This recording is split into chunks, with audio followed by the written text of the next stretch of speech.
بسم الله الرحمن الرحیم. نن به د ویښتو باره کې خبره کوو چې ویښته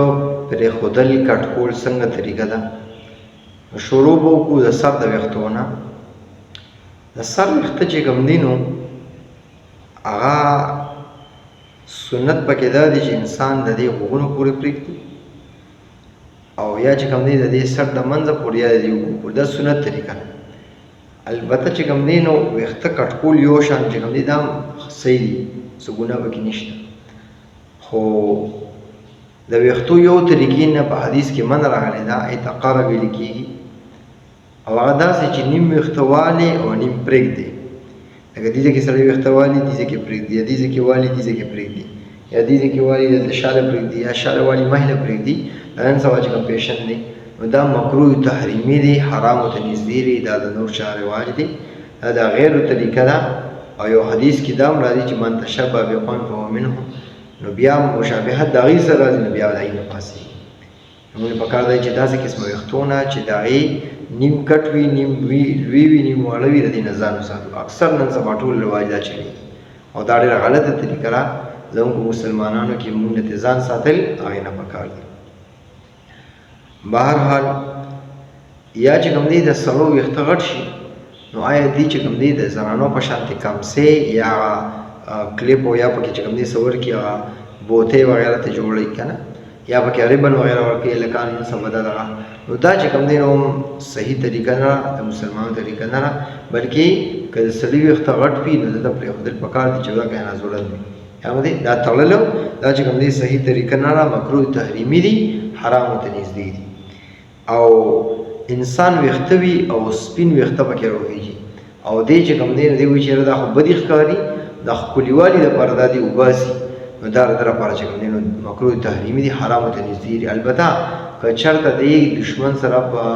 جهاد کې جنګېږي او هغې دپاره ته د ځواني خو لپاره ته چې کوم دی نو سپین ویښته وباسي، چېرې زه ځوان یم او تاسو جنګېږم، نو بیا جایز دی، بیا دغه شته ګنجایش شو. لیکن کاسې پیسې ته وباسي د ښکلیوالي لپاره، دا ستا لپاره مکروه تحریمي دي، حرامو ته نږدې دي، موږ ته ځان ساتل چې کوم دی نو پکار دي. د زنانو لپاره چې کوم دی نو ویښته کټکول او یا سر کټاکول چې څنګه مکمل لرکې دا حرام دي، په دې باندې لعنت ویل شوی دی. موږ له پکار ده چې خپلې زنانه دې نه څه کوو، نن سبا اکثر بیوټي پارلر چې زنانې لري شي دا ویښته ورله کټ کوي، نو په دې وجه دا ویښته کټکول دا جایز لري. البته ویښته کټکول په هغه صورت کې چې تا له ډاکټر ووایي چې بالکل ویښته دې وځي، د ویښتو بیماري ده او دا ورته لونده کې کټ کوې یا ویښته به لونده کې دغه کوې، ځکه چې دې نه باید ستا ویښته سمیږي نه، نو په هغې کې بیا ګنجایش شته چې بیماري مسله وي. او که ناسې ویسې څوک دغه کوي او د ښکلیوالي لپاره دا جایز نه دي. زنانو له پکار دی چې د دې نه څه کړو، ځان منې کړي. موږ له پکار دی چې خپلې زنانه دې نه منې کړو چې ویښته کټ کوي یا سر چې کوم دی نو کټه کوي. نن سبا پکې دا خبر راوتې چې اکثر ماشومانو د جینکو ته یا چې کوم دی نو غټې زنانه وي د سر ورله کټه کوي، حل کوي ورله، دا مناسب نه دي، صحیح ده. بل وایي چې سر کټاکول چې کوم دی د هلک دپاره، سړي دپاره دا څنګه دي نو دې واره کې امام یوسف صاحب د منقول دي چې په دې کې حرج نشته، صحیح دي. لیکن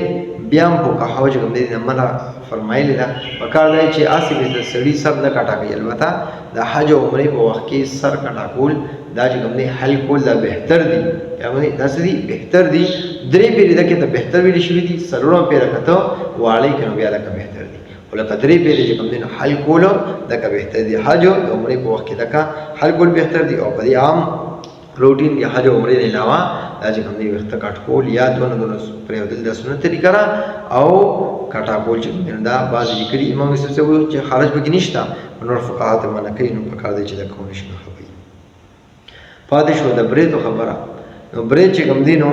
دا چې کوم دی سړي لپاره په مشین باندې یا په کینچې باندې کټکول چې کوم دی نو دا جایز دي او دا پکار دی چې داسې وشي. البته په استره باندې چې مکمل چې کوم دی صفا شي په ریزر باندې، نو دا چې کوم دی نو مناسب نه دي. بعضو دې د بدعت ویلې دي، بعضې ولله چې کوم دی نو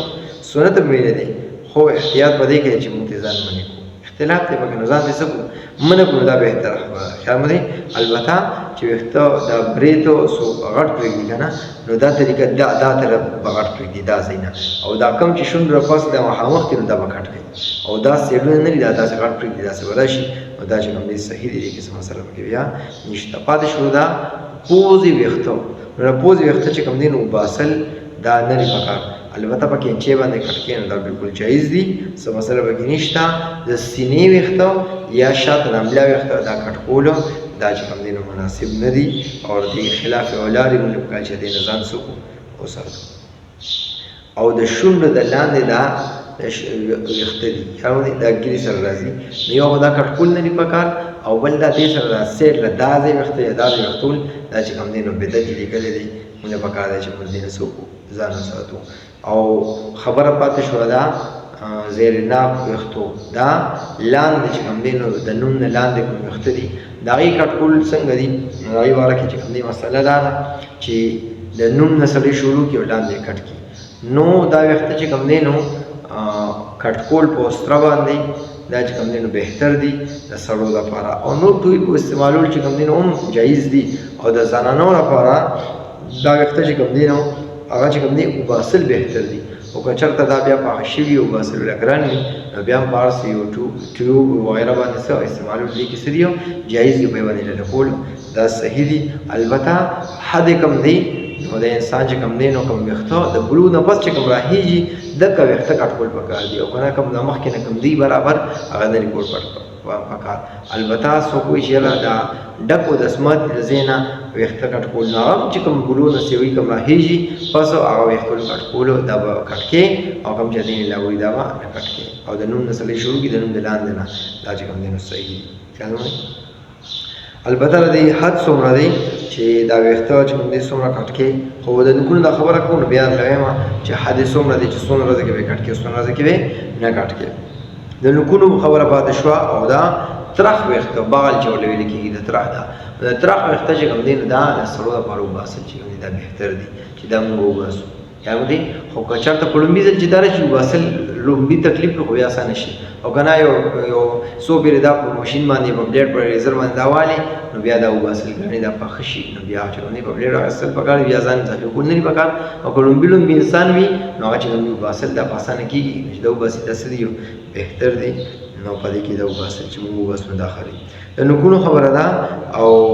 د خپو د نوکونو خبره ده. د لاس نوکونه هغه چې کوم دی نو سړی د لاس چې داسې کړي که نه نو د دې ګوتې نه به شروع کړي دا ګوته نه ده دا ښي لاس د دې ګوتې نه شروع کړي نو په داسې به راشي نو دا نوکونه به ټول ورسره والې ده او دا کټه ګوته ښي لاس دا به خیرې پرېږدي نو دا چې کوم دی نو صحیح طریقه ده په دې وجه او البته که څوک د دې نه خلاف ووایي څه ګناه پکې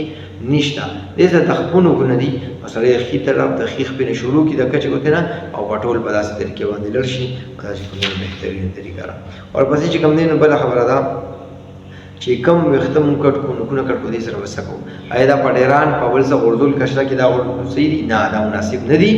دا چې کوم دی نو په اوسلانه کې غورځول دا مناسب نه دي نوکان ویښته وغیره کټ کړو دا چې کوم دی نو یو ځای کې خښ کړو دفن یې کړو دا بهتر دي او که چېرته دا مسله نه وي نو بیا چې کوم دی یو صفا ځای کې وغورځوو چې هلته کې ګندګي وغیره نه وي. البته د ویښتو او د نوکونو حد څومره دی پکار دی چې هره هفته د جمعې په ورځ یا چې کوم دی نور ورځو کې غټ وي دا ویښته کټ کول نوکان کټول د بهتر طریقه ده یعنې سنت طریقه ده او کني نو 15 ورځې کې کني نو میاشت کې کني د 40 ورځو نه اړول نه دي پکار 40 دن کې دنده پکار دی چې دا موالو او که 40 دن په تیر شو او صالح راځي او دینه پسند د ویښته نوکان مونږ نالو په دې سره چې کوم دی مونږ بیا ګناهګاري کوو الله دې موږ په سیمه کې دا مقدور کې نصیب